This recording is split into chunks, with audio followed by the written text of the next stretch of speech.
नमस्कार, आप देख रहे हैं बंसल न्यूज। मैं हूं आपके साथ शुभांगी सिंह मिश्रा। ये बुलेटिन की शुरुआत करते हैं और बात करते हैं कोरोना की। मध्य प्रदेश में कोरोना को लेकर जल्द सावधान होने जाने की जरूरत हो चुकी है, क्योंकि बीते 15 दिनों में एक्टिव केसेस की संख्या 500% बढ़ गई है। 500 केसेस बढ़े हैं एक साथ, यानी कि अब लापरवाही आपको महंगी पड़ सकती है।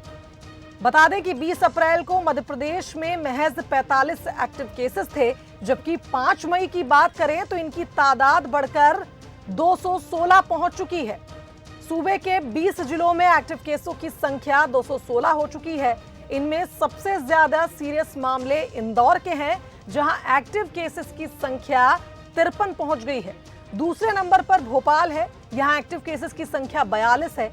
चौंकाने वाली बात यह है कि अब तक 4250 जांच रिपोर्ट सामने आ चुकी हैं, जिसमें 1823 केस वेरिएंट ऑफ कंसर्न के हैं और वेरिएंट ऑफ कंसर्न को सबसे खतरनाक माना गया है। कोरोना का वायरस बहुत रफ्तार से खुद को बदल रहा है। अलग अलग म्यूटेशंस इसके सामने आ रहे हैं और मध्य प्रदेश में सबसे ज्यादा असर ओमिक्रॉन वेरिएंट ने दिखाया है। स्वास्थ्य विभाग की गाइडलाइन के मुताबिक प्रदेश में कोरोना संक्रमितों के सैंपल को रैंडम सिलेक्ट कर होल जीनोम सीक्वेंसिंग कराई जा रही है, ताकि अलग अलग म्यूटेंट्स का पता चले, अलग अलग वेरिएंट्स का पता चले। बता दें कि कोरोना में हुई मौतों के आंकड़े पर अगर हम गौर करते हैं तो पिछले साल अप्रैल मई में आई कोरोना की दूसरी लहर के दौरान 2 महीने में ही 4000 मरीजों की मौत हुई थी।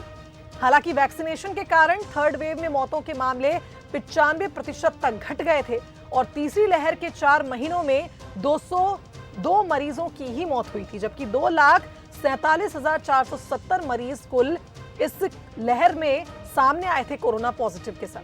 तो बता दें कि विशेषज्ञ कहते हैं कि ओमिक्रॉन वेरिएंट को सुपर स्प्रेडर माना जाना चाहिए, क्योंकि इसकी जो स्प्रेडेबिलिटी की स्पीड है वो बहुत ज्यादा है।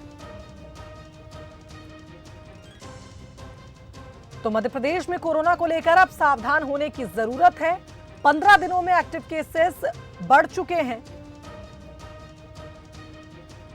216 मरीज 5 मई को बढ़ चुके हैं। एक्टिव केसेस की संख्या हम बात कर रहे हैं और सूबे के 20 जिलों में एक्टिव केसों की संख्या लगातार बढ़ती जा रही है।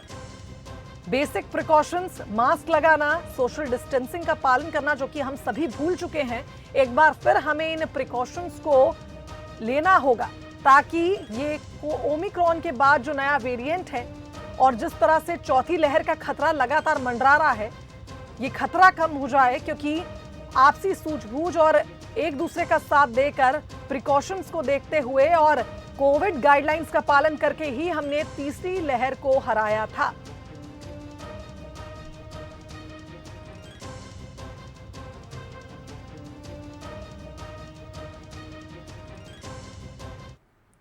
चलिए, इस खबर पर हमारे साथ एम्स के पूर्व director doctor Sarman Singh ji phone line पर जुड़ गए हैं। सर, स्वागत है आपका बंसल न्यूज पर। थैंक यू, धन्यवाद।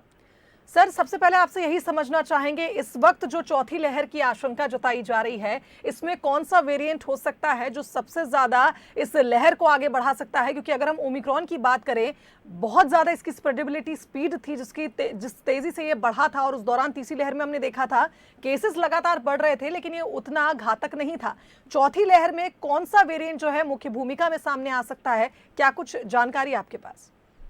जी, जहाँ तक अभी तक WHO का और बाकी जो हमारे पड़ोसी देशों का जो अगर डाटा देखें तो XE जिसको कहते हैं जी, वो ओमिक्रॉन का सब वेरिएंट है, वही है जो सबसे डोमिनेंट है।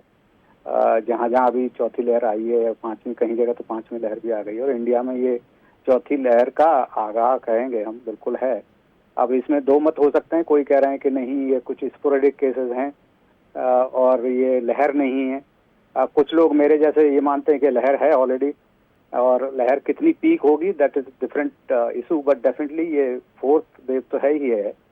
एंड इसमें XE वेरिएंट जिसको कहते हैं वो ओमिक्रॉन का सबसे ज्यादा प्रिडोमिनेंट है, और इंडिया में भी इसका कंफर्मेशन हो गया जीनोम सीक्वेंस से। एंड इसमें अच्छी बात यह है कि थोड़ा सा उतना डेल्टा जैसा तो कोई अभी तक वेरिएंट उतना खतरनाक नहीं है, बट डेफिनेटली ये ओमिक्रॉन से थोड़ा सा ज्यादा होगा। तो ये कह सकते हैं कि ओमिक्रॉन से ज्यादा लेकिन डेल्टा से कम घातक होगा, बट इन्फेक्टिवनेस बहुत ज्यादा है, संक्रामक इसका क्षमता बहुत ज्यादा है।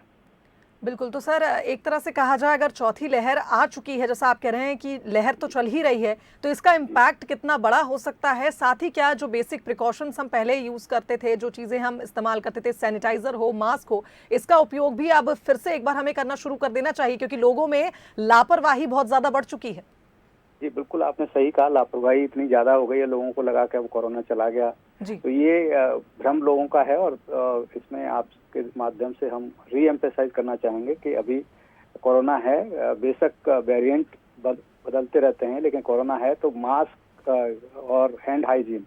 कल भी WHO की 2 घंटे की मीटिंग हुई इस बात पर, और उसमें भी हैंड हाइजीन सबसे बड़ा मुद्दा बताया गया कि हैंड हाइजीन और मास्क 2 चीजें जो सबसे इम्पोर्टेंट हैं, इनको हमें कंटिन्यू रखना होगा, और उसी से हम, चाहे वो चौथी लहर हो, 5वीं लहर हो, उसको हम कंट्रोल कर सकते हैं, और कम से कम लोग इन्फेक्ट हों, वही उद्देश्य होना चाहिए। तो एक तरफ हम वैक्सीनेट भी हो रहे हैं, और दूसरी तरफ अगर हम अपने प्रिकॉशंस रखेंगे तो हम इस पर काबू जल्दी पा पाएंगे।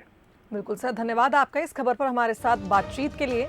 तो देखिए, जिस तरह से डॉक्टर सरमन सिंह कह रहे हैं कि लहर तो चल ही रही है, ओमिक्रॉन का जो एक अलग वेरिएंट सामने आया था, उसका सब वेरिएंट है XE, उसके कारण चौथी लहर आने की संभावना है। ऐसे में हम सभी को सावधान होने की जरूरत है।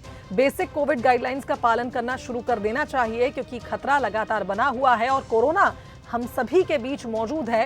कोरोना अभी यहाँ से नहीं गया है।